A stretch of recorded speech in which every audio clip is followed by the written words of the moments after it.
요엘의 말씀을 살펴보겠는데요.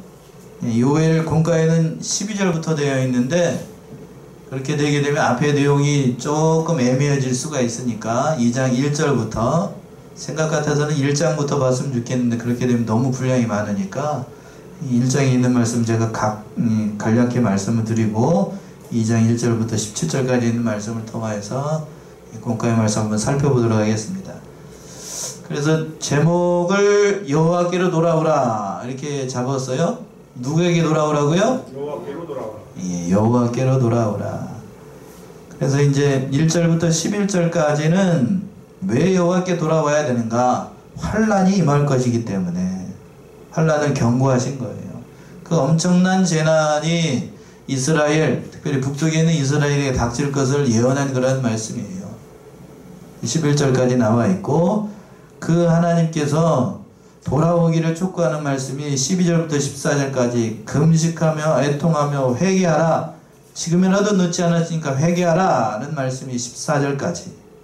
그리고 회개하되 15절부터 17절까지는 백성 모두가 여호와께로 돌아와야 된다고 하나님께서 신신당부를 하신 말씀이 이 요엘의 말씀, 요엘 선지자의 말씀. 요엘, 공과에 보게 되면 요엘이라고 하는 그 이름의 뜻이 있죠. 여호와는 하나님이시다는 거예요. 엘은 하나님이고 뒤에 요는 여호와라는 의미가 담겨 있어서 그러니까 여호와는 하나님이시다는 의미가 담겨 있는 거고 이 선지자는 주전 875년에서 848년경에 활동했던 그 선지자인데 참 여러 가지로 일을 많이 했던 선지자 가운데 특별히 1장에서는 메뚜기 재앙 극심한 가뭄 때문에 그 다가올 그 여호와의 날을 경고했습니다. 얼마나 가뭄이 심했던지 상상을 초월할 정도로 큰 가뭄이었어요. 메뚜기제가 한번 샥 지나가고 나면 먹을 것이 없을 정도로 그랬습니다. 혹시 TV나 영화 같은 데서 메뚜기 때 한번 창궐하는 거 보셨나요? 예. 한번 휩쓸고 지나가게 되면 남는 게 없어요. 남는 게.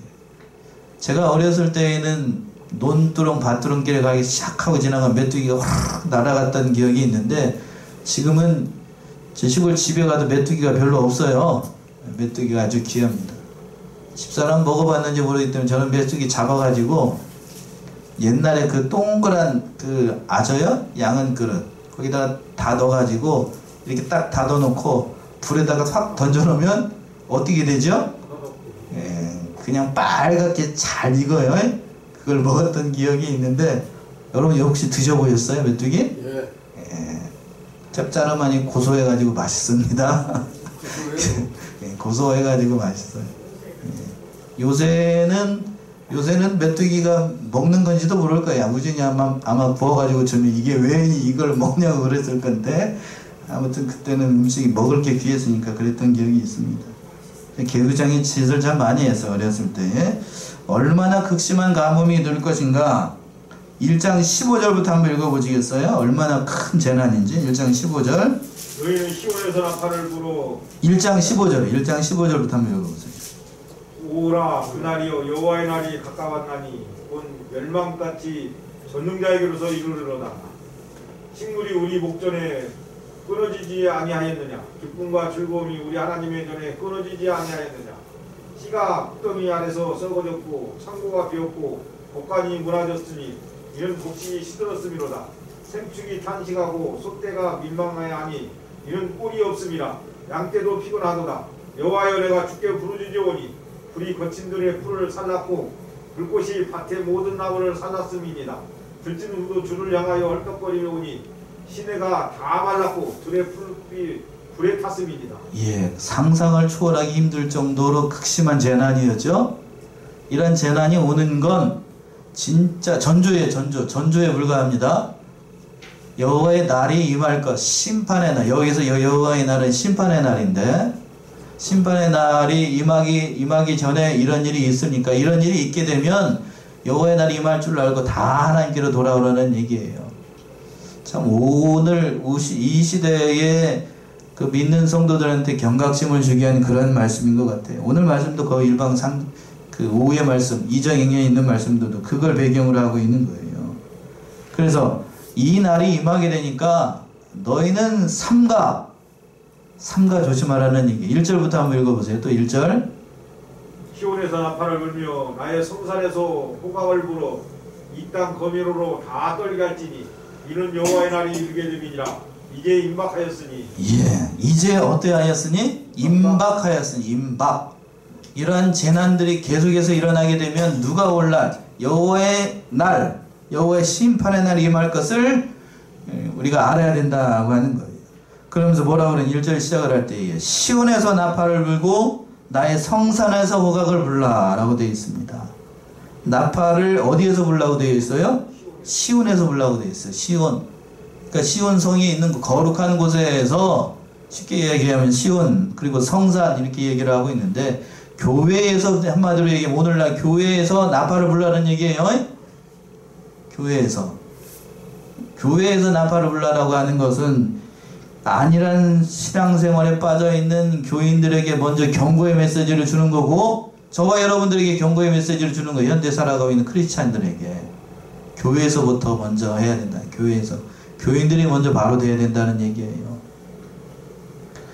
늘 이 어려움이 닥치고 괴로운 일을 만날 때에는 과거 역사에서도 그랬고, 과거 기독교 역사에서도 그랬고, 모든 역사를 보게 되면 교회가 먼저 어려움 당했습니다. 그런가요? 예. 첫 번째 한번 봅시다. 초대교회 때도 먼저 어디 사람들이 먼저 굉장히 어려움을 당했냐면 로마에 있는 그 1세기 그리스도인들 굉장히 어려웠어요. 굉장히 어려웠다고.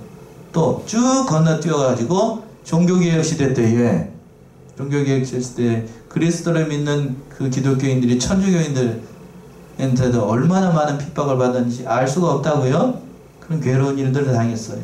우리나라로 건너뛰어서 일제시대 때 얼마나 많은 어려움 당했어요. 또 공산주의 치하에서 얼마나 어려움 당하고 있고, 그리고 지금도 마찬가지죠. 굉장히 믿는다는 거, 특별히 믿고서 예수 믿고 지금 이렇게 한다는 거 어려운 일이에요. 이제 교단 교회 가운데 여수에 있는 교회가 있습니다. 이제 오예배는 보는 분이 계시는데 얘기하면 안 되는 것 같기도 하고, 근데 예를 들어야 되니까 할 수 없네요.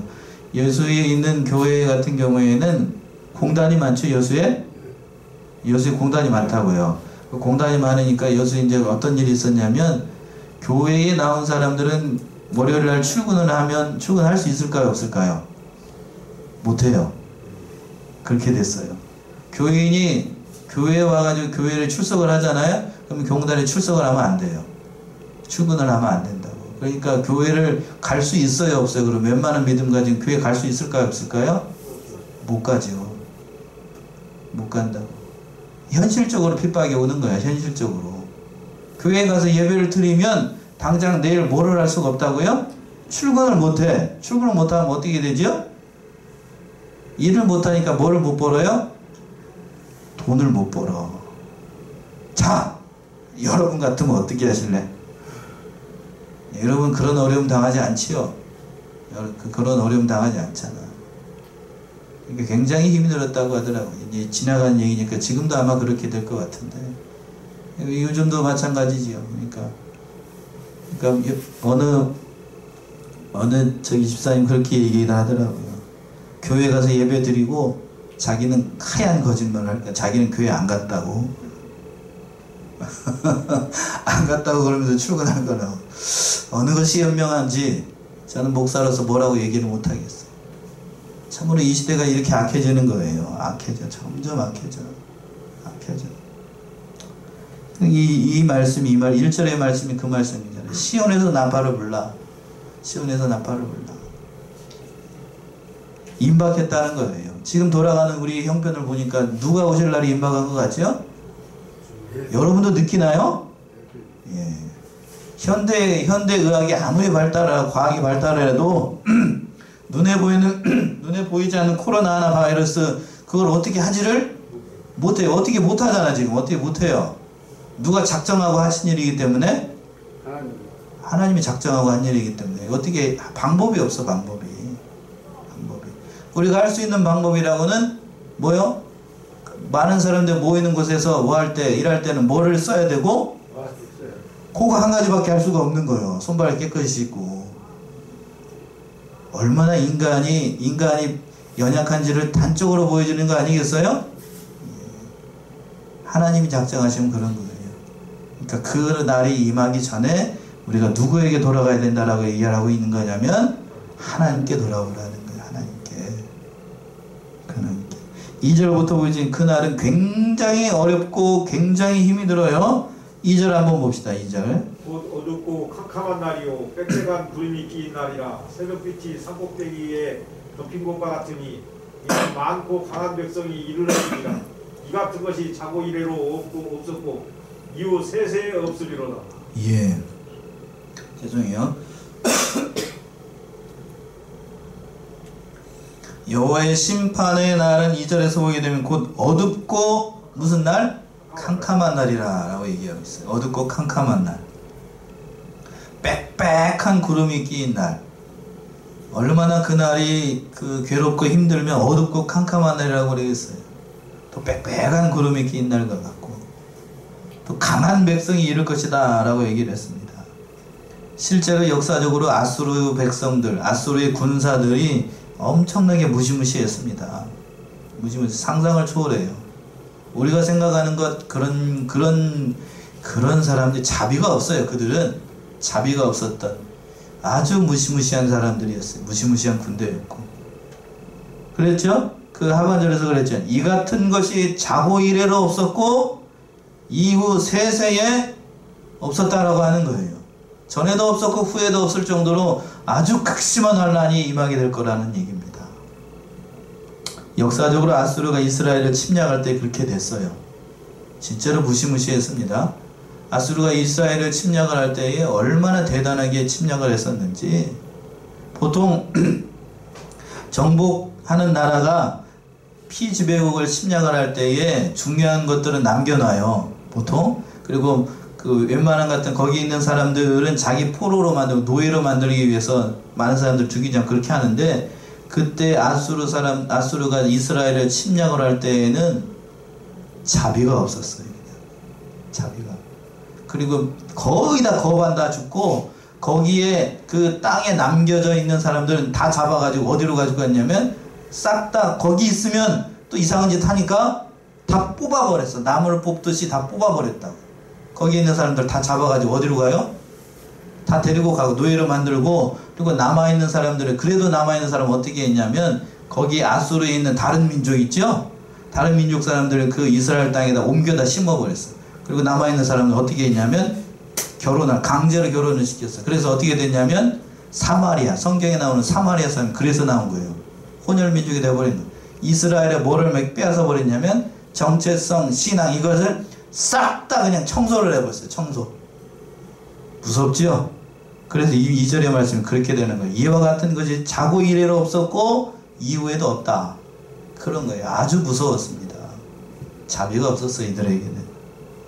얼마만큼 자비가 없었는가? 그 말씀이 3절부터 나옵니다. 3절이요. 불이 그들의 앞을 사르며 불꽃이 그들의 뒤를 태우니 그 전의 땅은 에덴 동산 같았으나 그 후의 땅은 한무한 들 같으니 그들을 피한 자가 없도다. 예. 불이 그들 앞을 사르고 불꽃이 그들의 뒤를 따라 태우니 그 전의 땅은 무엇 같았다고요? 에덴 동산 같았는데, 그러나 심판이 있고 한 다음에는 황무한 들이 돼가지고 아무도 그것을 피하는 자가 없답니다. 예, 무섭죠? 무시무시합니다. 무시무시해요. 또 4절 5절 보시면 그 모양은 말 같고 그 달리는 것은 기병 같으며 그들의 산꼭대기에서 뛰는 소리가 경고 소리와도 같고 불꽃이 초계를 사르는 소리와도 같으며 강한 군사가 항우를 벌이고 싸우는 것 같으니. 예. 아수르 군대가 역사적으로 이스라엘을 침략을 할 때에 이렇게 들어왔대요. 그 말이 빠르고 기병이 사납고 참으로 무지무지하게 이렇게 들어왔답니다. 뛰는 소리가 병기 소리 같고 불꽃이 초계를 태우는 소리 같고, 여러분 장작불 태울 때 한번 보셨어요? 저는 그걸 잘 아는데, 불이 활활 탈 때 장작을 딱 넣게 되면, 잘 맞는 장작을 딱 넣게 되면 막 탁탁탁탁 소리 나면서 타지요? 예, 그것처럼 이게 그 소리, 그러니까 얼마나 그 초계를 사르는 소리와 같이 그냥 이스라엘이 그 장작 타는 것처럼 잘 타요. 소리를 내면서 얼마나 무서웠는지 참 이렇게 표현을 하는 거라고요. 장작 타는 것처럼 탑니다. 막 무섭죠? 무섭다고요. 하나님의 심판이 임할 때는 이렇게 자비가 없어요. 한번 임하게 되면. 그래서 어떻게 되냐면 그렇게 무섭게 맹렬하게 진노가 쏟아지니까 6절 보시게 되면 그걸 바라보고 있는 사람들이 어떻게 되는가? 6절이요. 그 앞에서 만민이 송구하여 하며 무리의 낯빛이 하얘졌도다. 예, 그 앞에서 그 엄청난 재난을 앞에 두고서 만민이 송구했다는 것은 어떻게 이런 일이 일어날 수 있는가 라는 뜻이고, 무리의 낯빛이 어떻게 됐대요? 하얘졌습니다. 얼굴빛이 창백해지고 하얘졌다는 얘기는 공포에 사로잡힌다는 얘기죠. 공포. 진짜로 공포에 사로잡히면 사람이 어떻게 자기 힘으로 감당할 수 없는 공포가 임하게 되면 뭐예요? 일단 얼굴이 창백해져 하얘집니다. 그렇죠? 얼굴빛이 달변 보내잖아요. 자기가 감당할 수 없는 일을 만나거나, 어린 아이들이 꿈꾸다가 뭐를 봤을 때, 귀신을 봤을 때 얼굴빛이 어떻게 돼요? 하얘집니다. 심령이 약한 사람들이 갑자기 귀신을 봤다. 그런 거예요. 이렇게 얼굴빛이 하얘지고. 옛날 어르신들 말을 들은다고 하면 산에 갔다가 뭐를 만났을 때? 호랑이를 만났어요. 범을 만났을 때. 나는 도망가야 되는데 발은 땅바닥에 붙어가지고 어떻게 돼요? 안 떨어져. 저는 이런 경험을 해봤기 때문에 알아요. 예, 자다가 여러분 가위 돌려보셨어요? 가위 돌려보신 적 있으세요? 나는 일어나야 되겠는데 내 의지대로 안 됩니다. 전 그런 경험을 해봐가지고 알아요. 발이 땅에 붙어가지고 안 떨어진다는 말이 무슨 말인지를 저는 알겠더라고요. 지금 얼굴빛이 하얘졌다는 얘기는 그 엄청난 재난을 보고서 이렇게 되는 거예요. 이스라엘 백성들이. 또 7절 9절이요. 7절 9절. 그들이 용사같이 달리며 무사같이 성을 너희 잡고 오르며 각기 자기에게로 행하되 그 항어를 어기지 아니하며 피차에 부딪히지 아니하고 각기 자기에게로 행하며 경기를 충돌하고 나아가다 상치 아니하며 성 중에 뛰어들어가며 성 위에 달리며 집에 더위 잡고 오르며 도적같이 창으로 들어가니. 예, 침략군들이 그 아수르의 침략군들이 이렇게 용맹했다는 얘기이기도 해요. 얼마나 이 대단한지. 성을 막 무사같이 뛰어넘고 오르고 막 항우. 근데 이제 막 무질서하게 데려오는 것이 아니고 얼마나 훈련이 잘 됐는지 그랬죠. 성 위에 달리며, 이 8절에서 그랬네요. 자기 길로 행하며 병기를 충돌하고 나아가나 상치 아니하나 라고 되어 있으니까 굉장히 훈련이 잘 된 군사들이라는 얘기입니다. 그러니까 이렇게 훈련이 잘 된 군사들이 쳐들어오는데 이스라엘은 아무런 방비가 안 돼 있어요. 다 죽을 수밖에 없는 거죠. 다 죽을 수밖에. 재앙이 임하게 되면, 하나님의 그 심판의 날이 임하게 되면 이런 일이 일어난다는 얘기입니다. 그리고 10절 11절. 그 앞에서 땅이 진동하며 하늘이 떨며 2월이 캄캄하며 별들이 빛을 거두도다. 여호와께서 그 군대 앞에서 소리를 말하시고 그 진은 심히 크고 그 명령을 행하는 자는 강하니 여호와의 날이 크고 심히 두렵도다. 당할 자가 누구이랴. 예. 이것은 역사적으로 계속해서 말하는 것처럼 아수르의 군대가 이스라엘을 침략할 때를 얘기합니다. 그 앞에서 땅이 진동하고 하늘이 떨고 1월이 캄캄하고 별들이 빛을 거둡니다. 역사적으로 그렇게 됐어요. 진짜로 그렇게 됐고, 또 이 영적인 의미가 참 중요한데, 해는 뭐를 가리키냐면 진리를 가리켜요. 그 말세가 되면 뭐가 흐려지는 시대가 되냐면 진리가 흐려지는 시대. 지금 작금의 시대가 그렇잖아요. 그리고 또 뭐가 흐려지는 시냐면 달이 흐려지는 시대입니다. 달은 그 해의 빛을 받아서 반사하는 그 교회를 상징하는 거예요. 교회. 그래서 달이 흐려진다는 얘기는 교회가 다 어떻게 된다는 얘기냐면 타락한다는 얘기예요. 진리가 흐려지고 교회가 타락했습니다. 작금의 이 시대가 그렇지요. 그렇잖아요. 예. 그러나 그 환난의 때 별이 사라집니다. 별은 성도를 상징을 해요. 별은 여러분들 각자 한 사람들을 상징을 하는데, 별이 뭐를 이룬다고요? 빛을 거둬요. 믿는 자가 어떻게 되냐면 희박한 시대가 된다는 얘기예요. 믿는 사람인지 안 믿는 사람인지 도무지 구분을 할 수 없는 그러한 시대. 그러한 시대가 온다라고 하는 겁니다. 제가 아까 그 여수에 있는 얘기를 들었지요. 여러분 굉장히 힘들겠죠. 그러면 교회를, 그럼 여러분 100이면 아마 열이면 열이면 8, 9은 교회 안 나올 겁니다. 그러면 열이면 8, 9은 안 나올 거예요. 참 어려운 이 시대예요. 어려운 이 시대. 어려운 이 시대. 참 괴로운 일들이 많은 이 세상. 그런 일이 일어나게 되면 우리가 누가 오실 날이 임박했다는 거 다 알아야 되냐면 하나님 주님이 오실 날이 임박했다는 사실을 알아야 됩니다. 징조를 바로 알고, 그러니까 그런 날이 임하기 전에 이거 너희가 하나님 앞에 바로 서야 된다 하는 거예요. 바로 해야 된다. 그 말씀이 이제 두 번째 대조로 와가지고 금식하며 애통하며 회개하라는 말씀이 12절부터 나오는 거예요. 12절 읽어보세요. 여호와의 말씀에 너희는 이제라도 금식하며 울며 애통하고 마음을 다하여 내게로 돌아오라 하셨나니. 예.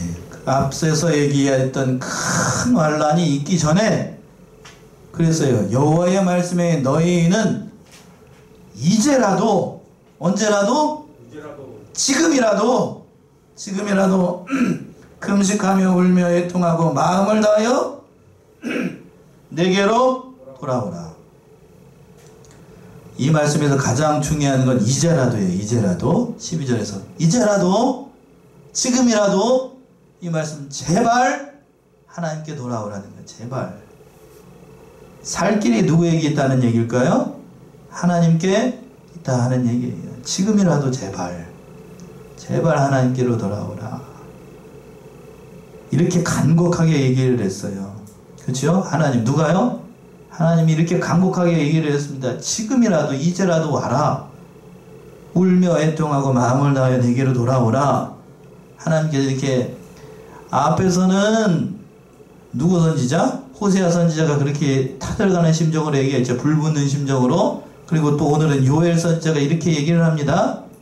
이스라엘을 그만큼 어떻게 하시기 때문에 그럴까요? 사랑하시기 때문에 그 수많은 선지자를 보내가지고 이렇게 얘기를 했어요. 그런데 이스라엘은 하나님께 돌아왔어요? 돌아오지 않았어요? 결과적으로 돌아오지 않았습니다. 안 돌아와요. 안 돌아와. 그러니까 망하죠.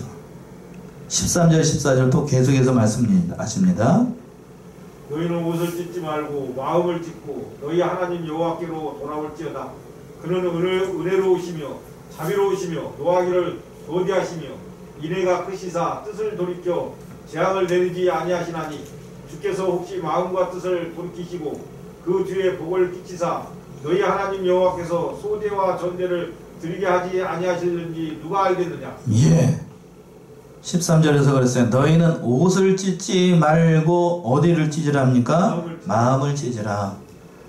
맥 없는 저기죠? 전라도 말인가요? 맥 없는 뭐 찢지 말고 옷 찢지 말고 어디를 찢으라고요? 마음을 찢으라. 마음을 찢으라는 건 회개하라는 얘기죠. 그러니까 옷을 찢는 것, 그건 외모적으로 하나님께 돌아오는 것, 그 형식적으로 하나님께 돌아오는 것, 그건 원치 않는다. 어디가 중요하냐면 너의 마음이 하나님께로 돌아오는 것을 중요하게 여긴다는 거예요. 그러니까 하나님은 외모를 보시지 않고 어디를 보시는 거냐면 여기를 봐요. 여기를 봅니다. 진심으로 네가 회개하고 돌아왔는지. 하나님은 그걸 보시는 거예요. 그걸. 그러니까 그렇게 진심으로 돌아오게 되면 하나님이 어떤 분인지 그 하반절에서부터 얘기하고 있죠. 그는 첫 번째로 은혜로우신 하나님이, 하나님은 은혜로우신 하나님, 은혜로우신 하나님, 또 자비하신 하나님, 두 번째죠. 세 번째는 노하기를 더디하시는 하나님, 또 인애가 크시다 뜻을 돌이키시고 재앙을 내리지 아니하시는 하나님. 그러니까 모든 것 다 주실 수 있는 하나님이에요. 그러니까 하나님께 돌아오라는 얘기예요. 그리고 돌아오되 혼자만 돌아오지 말고, 너 혼자만 돌아오지 말고 마지막 15절에서부터 16절까지 보게 되면 다 돌아와야 된다. 어떻게 돌아와야 된다고요? 다 돌아와야 된다. 다. 하나님은 통이 커요. 뭐가 크다고요? 통이 커요. 너 혼자 오지 말고 이스라엘 전체가 다 회개하고 모든 사람들이 다 각성하고 하나님 백성이 나에게 오기를, 하나님이 그게 진심이에요. 15절부터 한번 보세요. 15절 너희는 시온에서 나팔을 불어 거룩한 금식일을 정하고 성일을 선고하고 백성을 모아 그 회를 거룩하게 하고 장로를 모으며 소아와 젖 먹는 자를 모으며 신랑을 그 방에서 나오게 하며 신부도 그 골방에서 나오게 하고 여호와께 수종드는 제사장들은 낭실과 단 사이에서 울며 이르기를 여호와여 주의 백성을 긍휼히 여기소서 주의 기업으로 욕되게 하여 열국들로 그들을 관할하지 못하게 하옵소서. 어찌하여 이방인으로 그들의 하나님이 어디 있느냐 말하게 하겠나이까 할지어다. 예. 하나님께서 보게 되면은 그랬어요. 너희는 시온에서 나팔을 불어 거룩한 금식일을 정하고 성회를 선구하고 16절 시작을 할 때 백성을 어떻게 하라고 되어 있어요? 다 모으라고 되어 있지요. 백성을 다 모으라. 이스라엘 백성들 다 하나님은 이 하나님의 진심이 그거예요. 하나님은 다 구원받기를 원하셔요. 다 구원받기를. 멸망하는 거 원치 않아요. 하나님은. 그래서 다 모으라. 그러면서 뭐라고 그랬냐면 회를 거룩하게 하고 장로를 모으고 장로는 이스라엘의 그 장로들이 있잖아요. 그리고 소아와 젖 먹는 자를 모으고 어린아이하고 또 젖 먹는 아이들 어린 깐난쟁이들 다 모으고 신랑을 그 방에서 나오게 하고 신부도 그 골방에서 나오게 하고 숨어있는 사람들 다 나오게 하고 다 나오는 다 모이라고 하는 거예요. 또 17절에서 여호와께 수종드는 제사장들 그 제사장들도 가만히 있지 말고 하나님 앞에 울면서 기도하라는 얘기예요. 낭신과 단 사이에서 울며 이르기를 여호와여 주의 백성을 긍휼히 여기소서. 잠자고 있지 말고 깨서 믿는 자답게 하나님 앞에 부르짖고 기도하라는 얘기예요. 기도하라. 이 말씀 듣고서 보게 되면 참 이 말씀 보면서 저를 거울 삼아요. 시대가 어렵고 괴로울수록 어떻게 기도해야 되냐면 주여 저희를 어떻게 여기소서 긍휼히 여기소서 불쌍히 여기소서 라고 기도해야 됩니다. 이게 누구의 몫이냐면 바로 제사장의 몫이에요. 제사장. 오늘날 한국의 교회 목사들과 제사장 장로들이 이렇게 기도하지 않아요. 그쵸? 그러니까 교회가 어려움 당하지. 저를 거울 삼아야 될 것 같아요. 저에게 주시는 말씀인 줄 알고 이 백성을 불쌍히 여기소서 라고 기도해야 됩니다. 저만 그렇게 기도해야 될까요? 다 해야 됩니다. 대한민국이 어렵습니다. 그러면서도 이 책임 얘기하게 되면 참 하나님께 민망한 일이에요. 민망한 일. 그러니까 안타까운 사실이 뭔지 아세요?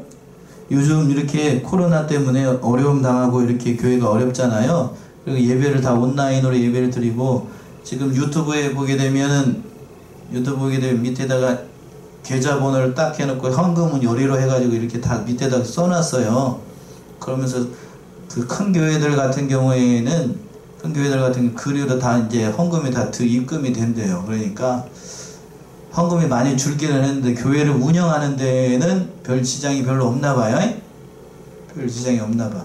그러니까 목사님들, 담임 목사님들이나 부교육자들 같은 경우에는 이걸 더 좋아하는 사람들은 그 이때야. 예? 신방 갈 일이 없잖아. 담임 목사가. 야, 뭔 얘기인지 이해가 되셔요? 지금 그냥 앉아가지고 뭐 새벽 기도도 안 하고 다른 예배도 다 일절 안 하고 그러니까 담임 목사가 주구장창 좋은 일만 남았어. 그 밑에 있는 큰 교회들, 그 부교육자들이 많은 교회들 같은 경우에 신방 안 가면 뭐 하겠어, 집에서. 성경 본다고? 성경 보는 것도 하루 이틀이지? 예? 그 일 안 하고 그냥 가만히 앉아가지고 그냥 띵갈띵갈 주는 월급, 사례나 받고 있으니까 얼마나 춥지 않는 일이야, 이게. 그렇게 하는 사람들이 많다니까, 지금? 기도 안 하고, 오늘 말씀에서 보게 되면 6월 마지막 17절에서 그랬죠? 뭐라고 그랬냐면, 제사장들은 낭실과 단 사이에 울며 이르기를 여호와여 주의 백성을 긍휼히 여기서 이렇게 기도해야 돼요. 기도 안 하고 자빠져가지고 그냥 TV나 보고 누워있는 사람들이 이거 회개할 일이에요. 맞아요? 회개할 일. 한국의 교회가 이렇게 어려운 가운데 있는데 그런 생각을 가지고 있고 교회 나가기 싫습니다. 지난주에 말씀드렸죠? 어느 장로님이 그러니까 다시 교회 나가가지고 예배 드릴 생각하니까 까마득하다고. 그런 장로들이 나오는 바당에 얼마나 좋겠어. 이거 들은 얘기가 있어서 하는 얘기예요. 들은 얘기가. 담임 목사도 어느 목사님 그렇대요. 이렇게 온라인은 성도들, 귀찮은 성도들 안 보고, 얼굴 안 보고 그냥 듣든지 말든지 이렇게 예배만 들으니까 자기도 편하대. 이게 편한 게 좋은 것 같아요? 망하는 길이죠. 망하는 길. 망하는 길. 그러니까 우리 이 사실을 깨닫고 늘 하나님 앞에서 진실하게 행하고 고난당할 때에 기도해야 됩니다. 야고보 사도가 그랬죠? 한 군데만 찾아보고 오늘 말씀 마칠게요. 야고보서 5장 13절에서부터 16절까지 한번 봅시다. 야고보서 5장 13절에서부터 16절. 너희 중에 고난당하는 자가 있느냐 저는 기도할 것이요 즐거워하는 자가 있느냐 저는 찬송할지니라. 너희 중에 병든 자가 있느냐 저는 교회의 장로들을 청할 것이요 그들은 주의 이름으로 기름을 바르며 위하여 기도할지니라. 믿음의 기도는 병든 자를 구원하리니 주께서 저를 일으키시리라. 혹시 죄를 범하였을지라도 사하심을 얻으리라. 이러므로 너희 죄를 서로 구하며 병낫기를 위하여 서로 기도하라. 의인의 강구는 역사하는 힘이 많으니라. 예, 16절 하반절에서 13절부터 먼저 보시면 너희 중에 고난당하는 자가 있느냐 저는 뭐 할 것이요? 기도할 것이요. 지금 기도할 때예요. 그리고 마지막으로 쭉 건너뛰어서 서로 기도하라. 의인의 간구는 역사하는 힘이 많으니라 라고 되어 있어요. 여러분들이 기도 안 하니까 그런 거지요. 형식적으로만 하고 마음을 다해서 기도하면 역사하는 힘이 반드시 있어요. 기도를 안 해보니까 모르지. 기도하고 이 모든 어려운 현실들을 이겨나가는 사랑하시는 우리 성원의 성도님들 다 되시기 바랍니다. 기도하겠습니다.